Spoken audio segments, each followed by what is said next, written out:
නිරෝගීව ලස්සන වෙන්නට අපිට තියෙන හොඳම විසඳුමක් තමයි චීනකටු වෛද්‍ය ක්‍රමය කියලා කියන්නේ. ඉතින් මේ චීනකටු වෛද්‍ය ක්‍රමය පිළිබඳව හසල දැනුමක් හිමි කෙනෙක් තමයි වෛද්‍ය ප්‍රසාද් දේශප්‍රිය කියලා කියන්නේ. ඉතින් අපි චීනකටු වෛද්‍ය ක්‍රමය පිළිබඳව මේ තුලින් ලස්සන වෙන්නේ කොහොමද කියන කාරණාව පිළිබඳවත් ඔහුත් සමගින් කතා බහ කරන්නට මේ ඉඩකට මේ විදිහට වෙන් කරගත්තේ.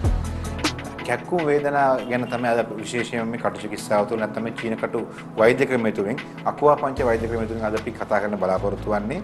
අද බොහෝ දෙනාට මේ කැක්කුම වේදනාව පිළිබඳව කතා කිරීමේදී බොහෝ දෙනාට මේ කැක්කුම සහ වේදනාව නිසා බොහෝ විට කායිකව මෙන්ම පීඩා වේදන තවත් දෙයක් බවට පත් වෙලා තියෙනවා. උරහිස් වේදනාව, හන්දිපත් කැක්කුම, ඒ වගේම දණහිස් වේදනාව, ඒ වගේම පිටකොන්දේ වේදනාව, ඇඟිලි වේදනාව, ඒ වගේම විශේෂයෙන්ම අංශභාග වෙන තත්ත්වෙන් ඇති වෙන නිසා කකුලේ ඇති වෙන වේදනාවන්, ඒ වගේම සමහර අවස්ථාවල වේදනාවක් ඇති වෙන්න පුළුවන් බොහෝ විට ක්‍රීඩා කිරීමට යාම හේතු පාදක කරන විශේෂයෙන්ම කකුල හැදවීම, ඒ වගේම විශේෂයෙන්ම කකුල පෙරලීම වැනි කාරණා නිසා වේදනාවක් ඇති වෙන්න පුළුවන්.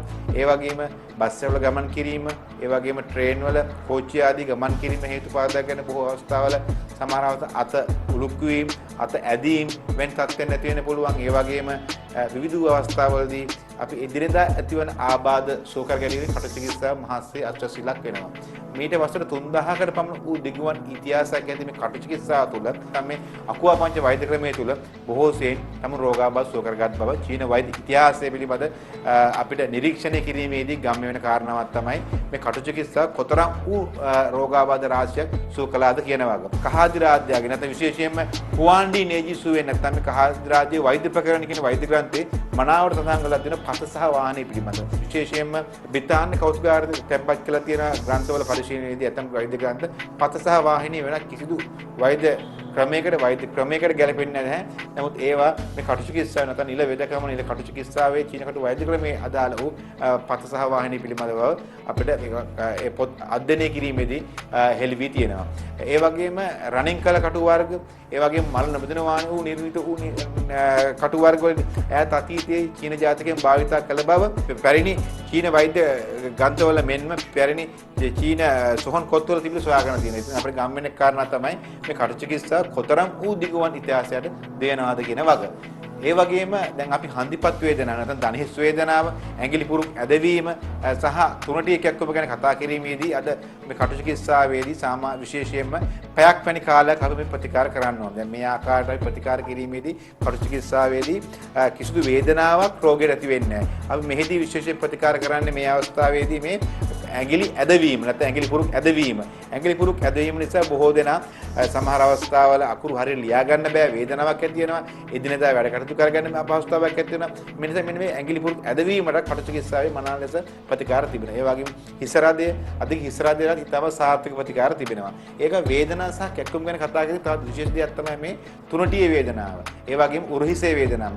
උරහිසේ වේදනාවට විශේෂයෙන්ම කටු චිකිත්සාවේදී අදාළ නිල ස්ථාන රාශියක් කටු චිකිත්සාව තුළ සඳහන් වෙනවා. ඊට අමතරව කපින් තෙරපි. අපි කපින් තෙරපි භාවිත කරන තුනටියේ වේදනාවට විශේෂයෙන්ම ඒ වගේම මොක්ෂ උපකරණ භාවිත කරන තුනටියේ වේදනාව සහ තුනටියේ කැක්කුම සහ විශේෂයෙන්ම බෑක් පේන් එක දැන් දීර්ඝ කාලින පවතින වේදනාව සුව කිරීමට මේ මොක්ෂා වැනි උපකරණ භාවිත කරනවා. ඒ වගේම කොස්මෙටික් ඇපරේටස් යන්ත්‍රය, ඒ වගේම මැග්නට් තෙරපි මේ ආදී උපකරණ රාශියක් සහ ඇඟිලි තුඩු ආධාරයෙන් නිල තෙරපීම සහ නිල සම්බාහනය කිරීම, නිවැරදි කොඳුවට පෙළ ආශ්‍රිතව ඒ තිබෙනා වූ ස්ථාන නිවැරදි ආකාරයෙන් සම්බාහනය කිරීම සහ තෙරපීම පාදක කරගෙන මේ තුනටි දීගුවන් පවතින වේදනාව. ඒ වගේම තුනටි කැක්කුමක් මේ කටු චිකිත්සාව තුළ නිවැරදිව ඒ නිල ස්ථාන භාවිතා කරලා, කපින් තෙරපි භාවිතා කරලා, නීල් භාවිතා කරලා, ඉලෙක්ට්‍රික් ස්ටිමුලේටර් විද්‍යුත් උත්තේජක යන්ත්‍ර භාවිතා කරලා, ඒ වගේම ඇඟිලි තුඩු ආධාරයෙන් සම්බාහනය කිරීම තුළින් නිවැරදිව දින 8ක් 10ක් 12ක් වැනි කාලය තුළ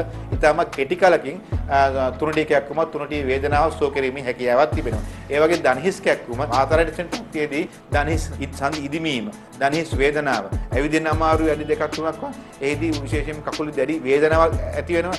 මෙහිදී ඒ නිවැරදි නිලස්ථාන පද්ධතිය කටු චිකිත්සාව තුළ තියෙනවා. එහිදී මේ මනා ලෙස පළපුරුදු දක්ෂ කියනකට වෛද්‍යවරු ඉතින් ඒ නිවැරදි නිලස්ථාන පද්ධතිය තෝරා බේරාගෙන ඒවට නීල් කළා ඉලෙක්ට්‍රික් ස්ටිමුලේටර් යන්ත්‍ර, විද්‍යුත් උත්තේජක යන්ත්‍ර, ඒ වගේම විශේෂ නිල සම්බාහනය සහ කොස්මෙටික් ඇපරේටස් යන්ත්‍ර වැනි යන්ත්‍ර භාවිත කරලා ඒ නිවැරදි ආකාරයේ නිල ස්ථාන වල නීල් කළා ඉතාම කෙටි කාලයක් තුළ දින 10ක් 12ක් වැනි කාලයක් තුළ මේ ධනෙස් වල ඇතිවන වේදනාව, ඒ වගේම විශේෂයෙන්ම වල්ලු කර වේදනාව, ඒ වගේ ඇඟිලි වල වේදනාව, මෙහිදී විශේෂ කම්පියුටර් වල නිතර නියැලීම, ඒ වගේම විශේෂ දුරකථන වල ආදී නිතර නියැලීම, ඒ වගේම විශේෂයෙන්ම නිතර ලිවීම හේතු පාදක කරගෙන, ඒ වගේම සමහර අවස්ථාවල ස්නායුගත ආබාධ, මේ නිරස්ථාන නිවරදිව ලෝකල් පොයින්ට් ඒ පළපුරුදු දක්ෂ චිරකට වෛද්‍යවරු නිවරදි නිරස්ථාන පද්ධතිය තෝරා බේරාගෙන නීල් කරන්නේ. එහිදී ඒ නිවරදි වූ නිරස්ථාන පද්ධතිය අපි නීල් කළා. ඉතාම කෙටි කාලයක දින 10ක් 12ක් වැනි කාලයක් තුළ මේ පාරම්පරික චිරකට වෛද්‍ය ක්‍රමය තුළ ඉතාම කෙටි කාලයක් තුළ